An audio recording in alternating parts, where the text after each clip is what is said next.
Stradzvutia, my murderous order, and welcome back. I am your Gosposa of Uvistava, and you all by now know my son Charlie. Stay Stradzvutia, Charlie. I have exciting news for you all. We have a new Ripper. This new killer is one that I myself had truly forgotten all about until someone brought it back to my attention. Coming to us all the way from the icy lands of Russia. She is indeed very worthy of the Ripper title. Not only is she by far beyond the normal stereotype when it comes to serial killers, her case is, to my knowledge, still ongoing, and I cannot wait to introduce you all to her. So, without further ado, shall we begin? You know the drill by now, my lovelies. Grab your yursarka, vibrat zodivzad. Sit back, relax, and let us have ourselves a little conversation. She has been called Granibal Lecter, Baba Yaga, and the Granny Ripper. Her name is Tamara Samsonova, and she is currently 72 years old, and is by all means a Russian babushka. Born February 5th of 1947 from St. Petersburg, Russia. Her crimes first reported in 2015, but may have spanned over 2 decades prior, and claiming anywhere between 11 to over 21 lives in the process. Now, not much has been said about her life before her crimes so far, as the investigation is, to my best knowledge, still ongoing. It wasn't until after her husband's disappearance that Samsonova began renting out a room in her apartment. According to investigators, on September 6, 2003, during a quarrel, she killed one of her tenants. He was a 44-year-old resident of Noroliska. She then dismembered his corpse and disposed of it on the street. In March of 2015, Samsonova met 79-year-old Valentina, who also lived on Dmitriev's Street. A friend of the two asked Yulvlanda to shelter Samsonova for a time due to the fact that Samsonova's apartment was being renovated. To this, Yulvlandia agreed. Samsonova lived in Yulvlandia's apartment for several months, helping with the housework, and she actually began to like living in the apartment, wanting to stay there for longer and refusing to move out. Over time, the relationship between the two deteriorated, and eventually, Samsonova was asked to leave. However, Babushka Samsonova had decided to poison Yulvlandia. Samsonova traveled to Pushkin, where she then managed to persuade a pharmacist to sell her a prescription drug known as Fianzapam. Now, Fianzapam, for those unfamiliar, is a very volatile drug that is used for a variety of mental disorders.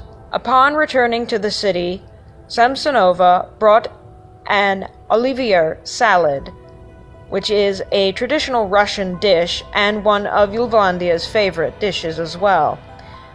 She then put the pills in the salad and gave it to the unsuspecting woman. Samsonova later found her roommate's body laying on the kitchen floor on the night of July 23rd and proceeded to dismember it with 2 knives and a saw. First sawing off the victim's head and then sawing the body in half, before she began using the knives to shred it into pieces and to take it all out to the bags outside of the apartment. She had to go outside and return several times. Samsonova left other parts of the body scattered around the house. It was on the evening of July 26th that Yulvlandia's decapitated body, with severed limbs wrapped in a bathroom curtain, was found near a pond located near house number 10 on Dmitriev Street. The package initially didn't attract any attention for several days until a local resident took an interest in its contents. The identity of the deceased was established on July 27th, after a survey of the apartment residents. When authorities knocked on Yolvandia's apartment door, Samsonova opened it to the authorities. Having entered inside, police officers found traces of blood in the bathroom and also fastenings from the torn-off curtain. But that is not all they found. The cherry on top of this already gruesome case was the diary that the police found. Inside, there were countless entries, many describing a ritualistic murder.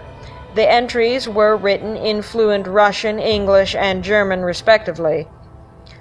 One of the entries, reading, and translated from Russian, "I killed my tenant, cut him to pieces in the bathroom with a knife, and put the pieces of his body in plastic bags and threw them away." It was after the discovery of this evidence that the dear babushka was arrested. The other evidence against Granny Ripper is the CCTV footage captured of her disposing of her final victim using a saucepan. The Russian authorities currently suspect her of cannibalism as well, due to the fact that the lungs had been removed from her final victim.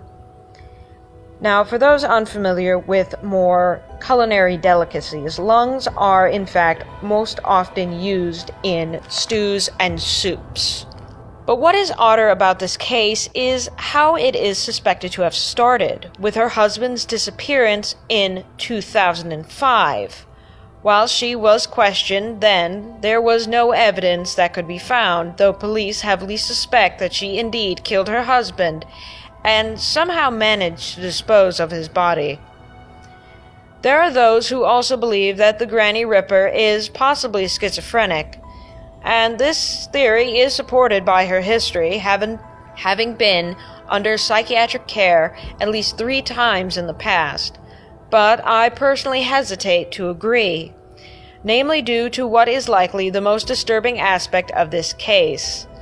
It is how the dear babushka Baba Yaga acted while being taken to court, seemingly very upbeat and even blowing a kiss to the reporters, asking the judge if she could get some fresh air as the courtroom was stuffy.